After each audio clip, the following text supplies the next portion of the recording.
What is going on today, guys? Tomcat here, and today I'm bringing you guys another Forza 5 drift build. Now, in this video, it's a car that you guys have all been waiting for, and a car that I have been waiting for, and it is the R34 GTR. Now, this is a little bit of a budget build since I don't have a ton of money right now. I only have 90,000 credits to do this build with, so it's gonna be it might be a little bit difficult, especially because of the fact that, the drivetrain swap doesn't cost that much, and I am not gonna swap the engine. So I'm gonna go ahead and just do basically the essential things that I need to do, to turn this into a good drift car. So, definitely gonna get that race suspension, install that, and I can really leave everything else. I mean, I'll go with sport brakes. Let's see, what else do I want?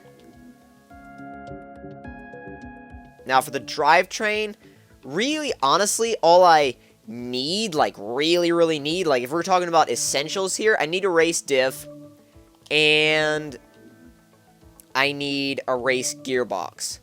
And that's about it, to be honest. If I really need to just do the essentials for this car, that's about all I need to do. And that's all I can do, because look at the amount of credits I have. As far as tires, we can upgrade it to streets. And actually, also, something I wanted to talk about just with street tires, one of you guys suggested that I use street tires because of the fact that it was it was sort of slightly grippy, but also let you slide a lot. And I actually like it better here in Forza 5 than I do the sport tires. I think it actually works out really well. Upgrade the rears just by one tire size, just one. That's about all I need to do. And for the rims, let's see what we want to do. Let's actually look at the... Let's look at the sport rims first.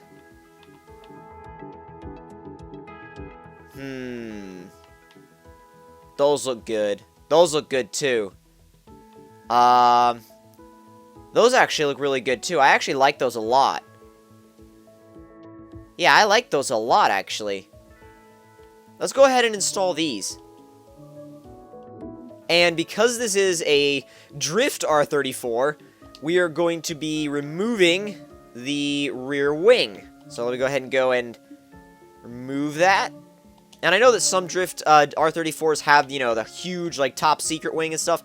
I'm just going for a, sort of like I said, a kind of almost like a low profile kind of a build right here. At least that's what I want to go for with it.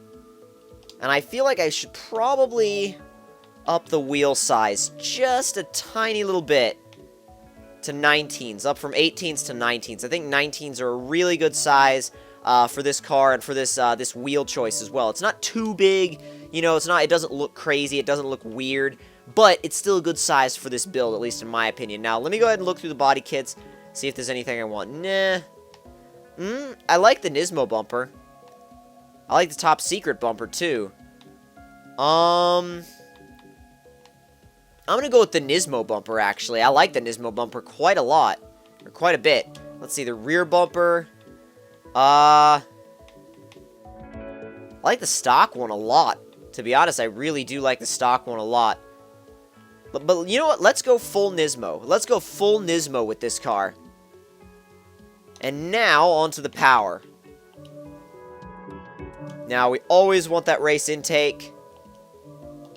And we also always want that race exhaust so we can really, really hear this thing. And it's not going to need a ton of power. Let's cam it. That's almost 500 horsepower already. Now, I think all I want to do is obviously get a race flywheel in there, because that's actually a really good upgrade. You really do want that when you're building a drift car. And for the turbos, 578 should be plenty. So just stick race turbos on there. And we should be good to go. I mean, all we need to do now is tune it a little bit. Now, as far as the tuning goes, let's do 25.0 and 24.5. And then a little bit of extra front camber. We'll leave the rear where it is. Leave the toe where it is. Bump this up to about 6, maybe a little bit more, actually, like 6.2. And the springs, we're going to bring them down all the way. Soften them up as well. Wow, that takes a long time for that little, for that slider to get going. Just takes, yeah, like you saw, quite a bit of time for it to get going. Damping, we're also going to soften that up just a bit. And bring it down just a little bit more. There we go, 6.5. And then 6. And 5.5. And bring these both up to 100%. And save it. And now let's go ahead and test drive it. Now we're going to go ahead and go to Top Gear because that is the best test track in the world. Or in the world. My best Clarkson impression. I don't know if it was good or terrible, but I don't know. You guys can tell me in the comments below if you about my Clarkson impression, but I don't know. I do think, though, that it is the best test track in the world. It's up there with the Nürburgring, but James hates the Nürburgring, so he probably, if James thought I was, if James found out I was relating the Top Gear track to the Nürburgring, he'd bomb my house. So, what the heck? Why am I going reverse? What the heck? What is up with the transmission? Oh, I know what happened. Yeah, I know what happened. Hold on a second, guys. I will be right back.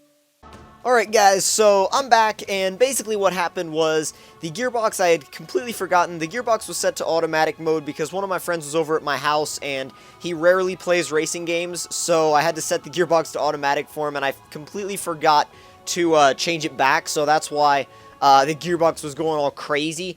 But let's go ahead and test this thing out. Should be pretty good.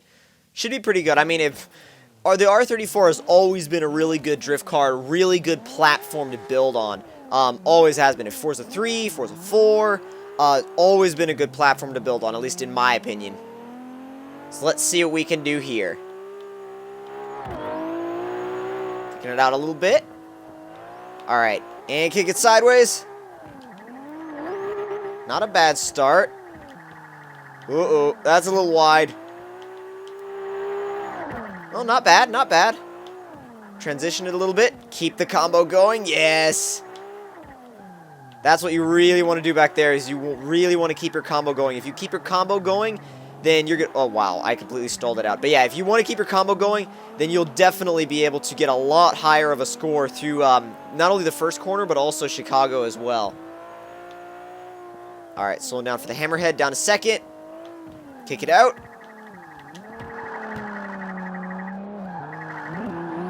Oh, yes. Oh, yes. Loving that transition. This thing feels awesome.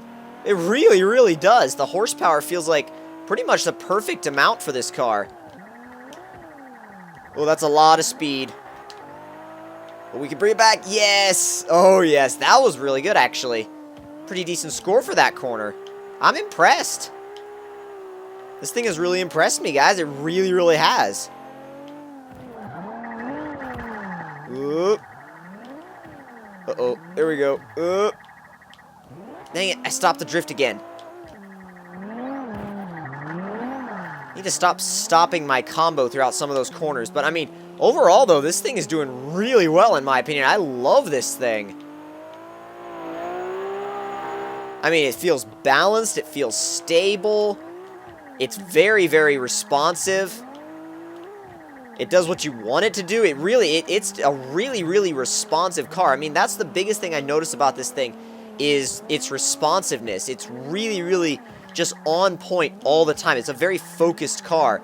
It's very focused on getting the job done. It really, if you give this car a job to do, it will get it done. No matter what it is, it will get it done. I guarantee it. If it's circuit racing, it'll get it done. If it's drifting, it'll get it done. If it's drag racing, it'll get it done. That's just what a GTR does. A GTR gets things done. No matter what generation of GTR it is, it gets things done, always. That's what the GTR has always been known for, and I completely screwed that corner up. Just completely, just screwed up that corner beyond all, like, just beyond anything that I could have done. But, we still have another lap, well, another couple of laps after this, so the biggest thing, though, that I, like, other than the responsiveness that I notice about this car, is the fact that even though it's a little bit bigger than, say, you know, a 510 or a Miata, it doesn't feel like you're drifting something huge. It really doesn't feel like you're drifting, say, a Mercedes S-Class or something, or even a Mercedes E-Class. It doesn't feel big.